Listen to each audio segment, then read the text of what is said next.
Alhamdulillah. Baik, untuk jamaah yang baru bergabung, hari ini kita sedang membahas tema keajaiban sholat sunnah rawatib. Masya Allah, luar biasa, tadi banyak sekali ilmu-ilmu yang kita dapatkan dari guru-guru kita. Mudah-mudahan nih jamaah udah nyiapin lagi catatannya, karena kita akan cari lagi lebih dalam nih mengenai tema kita hari ini. Akan ada ilmu-ilmu yang luar biasa lagi. Tapi tadi ada satu pertanyaan belum dijawab sama Habib Usman nih. Habib, afwan Habib. Mungkin ada yang baru bergabung jadi nggak tahu pertanyaannya, kita ulangi sedikit ya. Sholat sunnah rawatib maghrib ini boleh dilakukan, tapi ternyata tidak termasuk dalam sholat sunnah yang dianjurkan. Nah ini boleh tahu nggak sih Habib, alasannya tuh apa dan keajaiban apa yang kita dapat kalau kita mengerjakannya? Mohon penjelasannya Habib, silakan. Afwan Habib Muhammad, afwan Ustaz Syam. Bismillahirrahmanirrahim. Allahumma salli ala sayyidina Muhammad wa ala ali sayyidina Muhammad. Salat sunnah 2 rakaat sebelum maghrib ini dinamakan salat sunnah rawatib ghair muakkad, yang dimana tidak ditekankan. Waqala Abdullah bin Mughaffal berkata bahwasanya Rasulullah SAW bersabda, yakni sallu qabla salatil maghrib. Rasulullah bilang, salatlah kamu setelah salat, sebelum salat maghrib, salatlah kamu qabla salat maghrib. Jadi suruh salat sebelum salat maghrib, salah samarrah, sampai 3 kali. Qala fi salisa liman syaa karahiyah an yattakhidhaha nasu sunnah. Salat kamu sebelum salat maghrib kata Rasulullah. Tapi ketika yang ketiga kalinya, pada yang ketiganya Rasulullah bilang mengatakan, bagi yang mau silakan, bagi yang mau silahkan, bagi yang enggak juga enggak jadi masalah. Karena beliau tidak suka kalau umatnya menjadikan itu adalah menjadi sebuah kebiasaan. Yakni dijelaskan bahwasanya bahwa sahabat-sahabat itu pada sholat. Dan juga dari Anas bin Malik radhiyallahu an menceritakan kebiasaan para sahabat ketika sudah waktu maghrib masuk nih, semuanya ini di Madinah itu kumpul. Saat muadzin azan untuk melakukan sholat, mereka apa? Mereka berbondong-bondong untuk mencari tempat-tempat, yakni tiang-tiang di sebelahnya. Untuk apa? Untuk melakukan sholat sunnah. Bahkan ada orang yang mengira, yang nggak biasa sholat di situ, yang baru datang, itu melihat ini udah mulai nih sholat maghrib. Padahal belum mulai sholat maghrib. Kenapa? Karena kebiasaan mereka semua pada sholat gabliyah maghrib. Atau 2 rakaat sebelum sholat maghrib. Tapi pas dilihat, oh ada yang sujud, ada yang ruku. Oh ternyata mereka melakukan sholat sunnah. Dan juga dijelaskan dari Anas bin Malik radhiyallahu an bahwasanya lagat raaitu kibara ashabin Nabi sallallahu alaihi wasallam yabtadirun sawarih indal maghrib. Mereka itu para sahabat Rasulullah sallallahu alaihi wasallam yang senior atau yang udah tua, mereka itu berlomba-lomba mengejar tiang. Karena apa? Untuk dijadikan tempat sholatnya. Dan juga dijelaskan bahwasanya ketika sholat itu mereka mencari tiang untuk menjadi sebuah pembatasnya. Yakni mereka semua intinya adalah mengikuti sunnahnya baginda Nabi besar Muhammad SAW untuk yakni melakukan atau melaksanakan sholat sunnah qabliyah maghrib. Dan keutamaannya bahwa siapa orang yang banyak sujudnya, aktsarus sujud antara maghrib dan isya, maka dia adalah orang yang paling dekat dengan baginda Nabi besar Muhammad SAW. Dan siapa orang yang dekat dengan Rasulullah, ayo kita ini berlomba-lomba. Kalau habis sholat maghrib, buru-buru kita di masjid atau di musola. Dekatkan diri kita kepada Allah. Daripada digunakan untuk main handphone, digunakan untuk melihat yang enggak-enggak, digunakan untuk hal yang tidak baik. Lebih banyak kita memperbanyak sholat sunnah. Mau 2 rakaat, 4 rakaat, 6 rakaat. Setelah sholat maghrib, berharap akan kita menjadi hambanya Allah, menjadi umatnya baginda Nabi besar Muhammad SAW yang banyak sujudnya, yang dimana kita insya Allah dekat dengan Rasulullah SAW. Dan di hadis yang lain, bersabda Rasulullah SAW, siapa orang yang sholat 6 rakaat, 2 rakaat, 2 rakaat, 2 rakaat, ba'da maghrib, maka dia seperti ibadah 12 tahun. Ayo, 12 tahun kita ibadah, 6 rakaat doang, nggak banyak. Lama gak? Lama. Enggak lama. Oh enggak lama, tapi keutamaannya luar biasa. Betul. 12 tahun 12 ya. tahun, Masya Allah. Sholat 2 rakaat, 2 rakaat, 2 rakaat, antara maghrib dan isya ini adalah waktu, salah satu waktu yang mustajab. Yang dimana kita berdoa, berharap keberkahan dan ridhonya Allah, dimudahkan urusan dunianya, insya Allah Allah kabulkan. Tadi yang terpenting tuh, qiyamul lail, oh Masya Allah. Bahkan lebih besar lagi dan lebih besar lagi, apalagi qobliyah subuh, waduh, dunia beserta isinya, luar biasa. Ayo jangan tinggalkan sholat sunnah, kerjakan. Bahwasanya kita berharap menjadi umatnya Rasulullah yang menghidupkan sunnah-sunnahnya baginda Nabi besar Muhammad sallallahu alaihi wasallam. Amin amin ya Allah ya rabbal Alamin. Masya Allah luar biasa ternyata keutamanya sholat sunnah maghrib itu ya.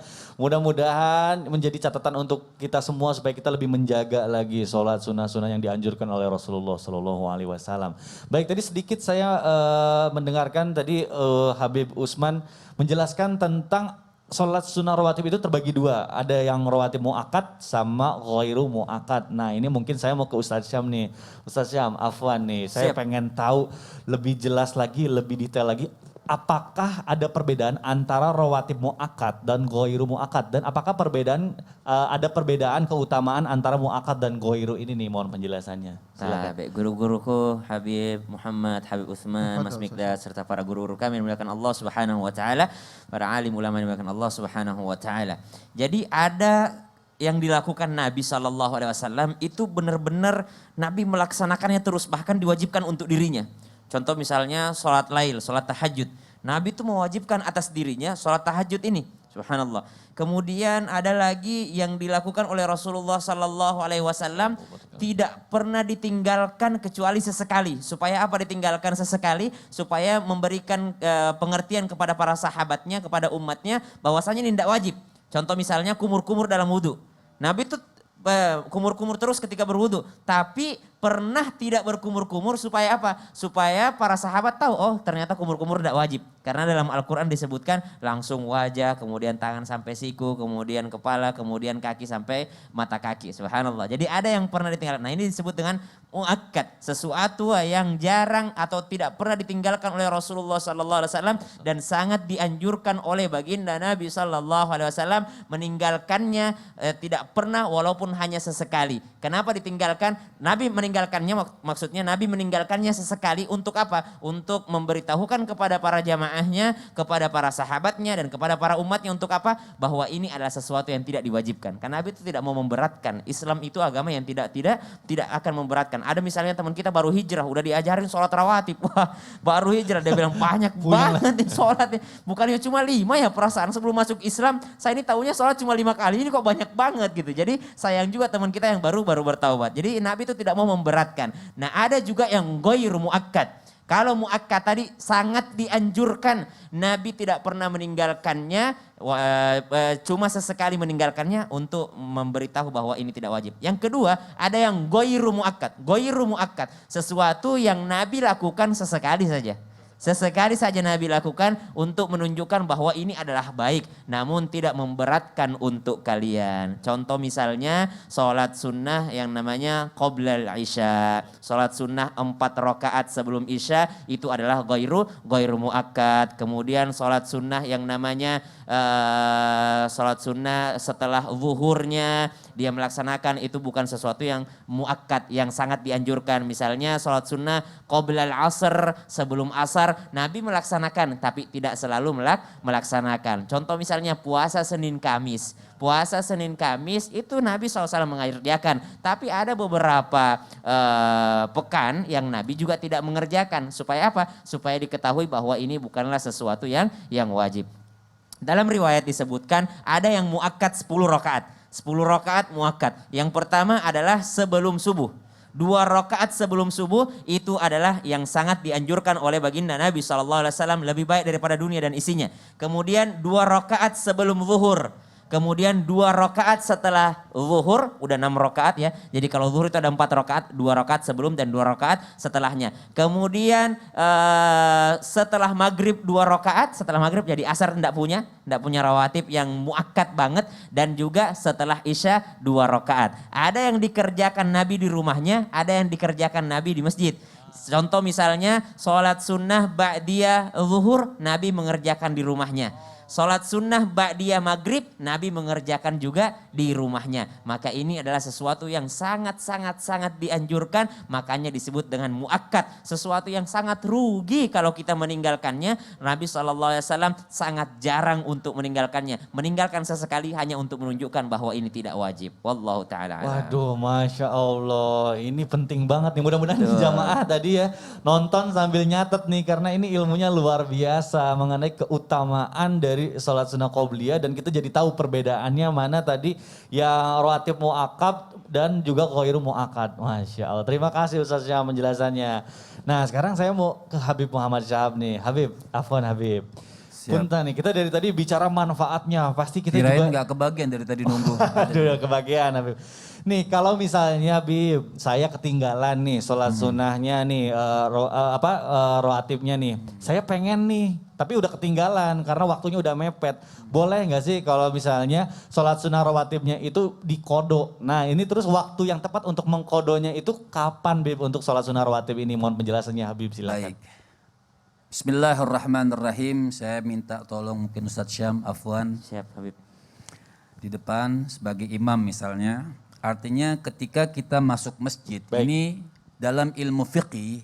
Kapan orang itu luput dengan sholat gobliyah? Betul. Ya, kapan luput dengan sholat gobliyah? Contoh zuhur. Ketika kita masuk masjid. Ketika kita masuk masjid kan sholat sunnatul masjid kalau Betul. memungkinkan dan sholat sunnah gobliyah. Betul. Ketika kita masuk masjid, iqamah qad qamat, artinya orang sudah qomat. Sudah komat. Allahu Akbar imam. Lantas kita sholat apa? Sholat gobliyah atau mengikuti berjamaah. Nah, maka afdol dan harus wajib kita mengikuti berjamaah karena jamaah lebih afdol. Oh, karena baik. sholat wajib. Nah setelah dia sholat wajib, boleh nggak kita sholat gobliyah setelahnya? Nah. Kan belum gobliyah. Betul.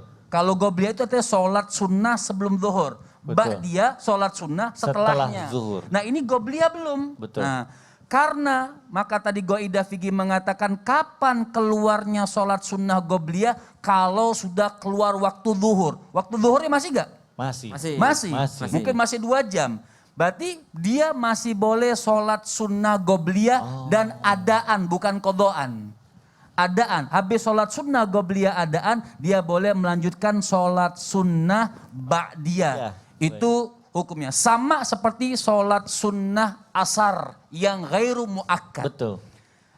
Ketika kita sholat masuk masjid, kan sholat sunnah sesudah asar kan tidak boleh. Betul. Sholat sunnah setelah asar tidak boleh. Karena dia biasa melazimkan walaupun ghair muakkad. Dia biasa melazimkan sholat sunnah gobliyah sebelum asar. Dia sholat berjamaah. Waktu Asar. karena di masjid sudah berjamaah. Asar sudah Asar. berjamaah. Dia belum sholat sunnah nih. Betul. Maka dia sholat ikutin imam. Sholat asar. Mau zikir dulu boleh. Karena sholat asarnya masih. Dia boleh melakukan sholat sunnah gobliyah asar. Walaupun ghair muakkad. Karena belum keluar waktu asar. Oh, baik. Kecuali sholat sunnah mutlak tidak boleh. Baik. Karena ini sholat sunnah gobliyah boleh. Dan Qobliyah. boleh nggak dikodok kalau kita bicara kodok. Karena silahkan Ustaz Sam. Duduk. Terima kasih Ustaz Syam. Ngalangin Habib. Terima kasih. Nah boleh nggak dikodok kalau ulama-ulama yang memang mereka betul-betul istiqomah. Contoh biasa sholat sunnah fajar. Subhanallah kesiangan bangunnya jam 8. Jadi sholat duha sekalian kunut. Ya. Artinya Waduh itu gimana Iya. tuh Bib? artinya dia kodok sholat subuhnya karena dia terbiasa sholat sunnah fajar. Boleh juga dia mengkodok sholat sunnah fajar. Usolli sunnatal fajri rok'ataini kodoan. Usolli fardhu subhi rok'ataini kodoan. Jadi tidak ada alasan untuk meninggalkan sholat. Baik wajib ataupun sholat sunnah. Jadi perlu didengarkan pemirsa kapan keluarnya waktu sholat sunnah kalau sudah keluar waktu asar. Kalau sudah keluar waktu fardunya. Selama itu waktu fardu masih ada boleh dia sholat sunnah walaupun setelah salam sholat fardunya. Waduh, Jadi Masya ba'diyah nggak Allah. boleh didepankan. Betul. Ba'diyah tidak boleh Tetap ditarik ke depan tapi diatur. gobliyah boleh ditarik ke belakang. Baik, jadi qobliyahnya kalau misalnya ketinggalan boleh ya setelah sholat fardunya gitu Beb ya. Betul. Yang penting kalau ba'diyahnya tidak boleh dikedepankan. Betul. Masya Allah, Alhamdulillah. Aduh ini ilmunya banyak sekali, saya jadi nambah ilmu nih kayak sekolah lagi nih Bib. Terima kasih ya Bib, ini kalau bayar saya bayar mahal banget tuh pas ini. Saya kirimin rekening saya. Masya Allah. Aduh, Baik, nah ini tapi kita bicara soal sholat sunnah rawatib, Masya Allah menarik sekali dan ternyata memang manfaatnya banyak sekali untuk kita semua. Nah tapi saya masih ada satu pertanyaan lagi, mungkin saya akan ke Ustadz Syam dulu nih. Iya. Ustadz, seperti apa jaminan Allah bagi orang yang memelihara dan istiqomah dalam menjalankan sholat sunnah rawatib? Nah ini penting banget nih, mohon penjelasannya Ustadz, silakan. Habib guruku, Habib Utsman, Habib Muhammad, Mas Mikdad, serta para alim ulama yang dimuliakan Allah Subhanahu wa taala. Allah Subhanahu wa taala melalui lisan baginda Nabi sallallahu alaihi wasallam menjanjikan kita ampunan dosa dan juga dijauhkan dari neraka disebabkan karena sholat sunnah kita. Yang pertama, kalau udah jauh dari neraka, itu tempat di surga cuma ada dua. Tidak ada tempat manzilah bainal manzilatain, di antara surga dan neraka. Tidak ada. Tempat di surga itu cuma ada dua. Kalau bukan surga ya neraka. Jadi kalau sudah dijauhkan dari surga mau cari apa lagi? Udah pasti masuk surga. Subhanallah, baru satu ini disebutkan, ini udah luar biasa. Orang yang melazimkan atau orang yang menjadikan dirinya terbiasa daripada sholat sunnah yang namanya sholat sunnah rawatib, baik yang muakkad ataupun ghairu muakkad. Artinya begini, kenapa ada muakkad ada ghairu muakkad? Jangan sampai yang ghairu muakkad yang kita sering, justru yang muakkad kita lupakan ya. Padahal lebih penting yang muakkad dibandingkan yang ghairu muakkad, karena Nabi SAW tidak pernah meninggalkannya. Nah itu yang pertama, dijamin surga. Kenapa? Karena sudah dijauhkan dari api neraka. Syaratnya masuk surga dijauhkan dari api neraka apa sih? Harus diampuni dosanya, dan itu juga bisa didapatkan daripada orang-orang yang melazimkan daripada sholat sunnah. Namun sebelum kita bicara jauh ke akhirat, ini karena sudah dapat surganya ini, kita harus bicara dunianya dulu nih. Ketika kita melaksanakan sholat, banyak orang yang bertanya, ini teman-teman bertanya, Ustadz kenapa ya kalau sholat saya susah khusyuk? Kenapa Betul. saya kalau sholat susah khusyuk? Karena udahlah masbuk, masih buka notifikasi dulu baru ikut imam. Udahlah masbuk, udahlah terlambat tidak langsung lagi ikut sholat. Udahlah terlambat buru-buru masuk masjidnya. Orang yang telat saja Nabi SAW melarangnya untuk lari. Dilarang untuk lari, pelan-pelan aja, santai, sedapatnya aja. Supaya apa? Supaya menimbulkan kekhusyuan. Jadi apa maksudnya? Ternyata bukan hanya pemain Real Madrid yang harus pemanasan. Bukan hanya pemain Barcelona, PSG yang harus pemanasan. Tapi kita juga mau ibadah kepada Allah Subhanahu wa taala. Tidak langsung sholat zuhur 4 rakaat. Tidak langsung sholat subuh 2 rakaat. Tapi menyambung hati ini kepada Allah Subhanahu wa taala dengan pemanasannya dulu. Apa itu? Dengan sholat sunnahnya dulu. Wah beda. Coba deh teman-teman rasain deh. Kalau nanti tidak terbiasa dengan sholat sunnah, coba deh sesekali sholat sunnah datang ke masjid atau nungguin waktu. Nungguin masuknya waktu sholat, nungguin waktu adzan. Pas adzan masuk waktu sholat, setelah adzan langsung sholat sunnah dulu baru ikut berjamaah. Itu nikmatnya berbeda dengan kita sholat terburu-buru. Lara dirasakan itu yang namanya hati kita tersambung, tingkat spiritual kita tersambung dengan Allah Subhanahu wa taala. Itu di dunia subhanallah. Jadi kita melaksanakan sholat lebih khusyuk karena adanya sholat sunnah. Kenapa Nabi juga mengajarkan sholat sunnah ba'diyah? Karena kadangkala pas sholat fardunya nggak dapat khusyuknya. Tapi pas sholat ba'diyahnya itu dapat khusyuknya. Dapat tersambungnya dengan Allah Subhanahu wa taala. Mungkin pada saat sholat fardu ya udah ikut aja, ikut imam. Apalagi kalau misalnya imamnya orang tua tidak mau diganti-ganti, bacaannya tidak benar gitu. Jadi kita yang ngerti bacaan, aduh ya Allah salah bacaannya ini. Kita nggak khusyuk. Tapi pada saat sholat sendiri, sholat ba'diyah itu merasakan kekhusyuan yang luar biasa. Yang keempat keutamaannya, tambal, kita menambal bolong-bolongnya sholat kita dengan sholat sunnah. Bukan berarti menambal sholat fardu yang ditinggalkan, tidak. Menambal bolong-bolong yang belum tentu diterima Allah. Tapi bukan berarti dulu saya tidak sholat. Tapi yang belum tentu diterima. Ada nggak jaminan diterima Allah sholat kita? Sholat fardu kita, sholat zuhur kita tadi dijamin nggak sama Allah diterima? Tidak ada jaminan. Maka menambalnya bagaimana? Ada sholat ba'diyah. Bisa saja sholat ba'diyah itu menjadi penambalnya. Tapi bukan berarti dulu waktu sebelum taubat tidak pernah sholat akhirnya menambalnya dengan memperbanyak sholat sunnah. Kalau bisa diqadha.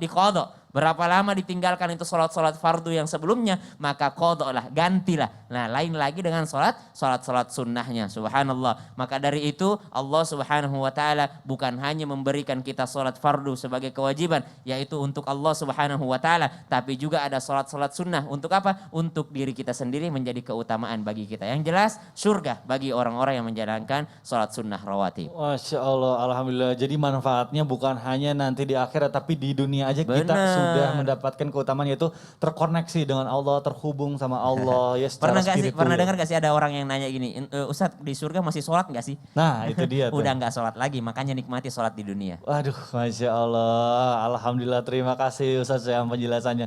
Baik jamaah, ini Alhamdulillah kita hari ini dapat ilmu banyak sekali, tapi juga banyak sekali pertanyaan yang masuk ke sosial media Islam itu Indah. Jadi jangan kemana-mana, nanti insya Allah setelah ini kita akan menjawab pertanyaan jamaah yang masuk ke sosial media kita. Dan kita juga nanti insya Allah akan berdoa dan dipimpin oleh guru kita. Setelah ini ya jamaah, tetap di Islam itu Indah. Jamaah, jamaah. Alhamdulillah.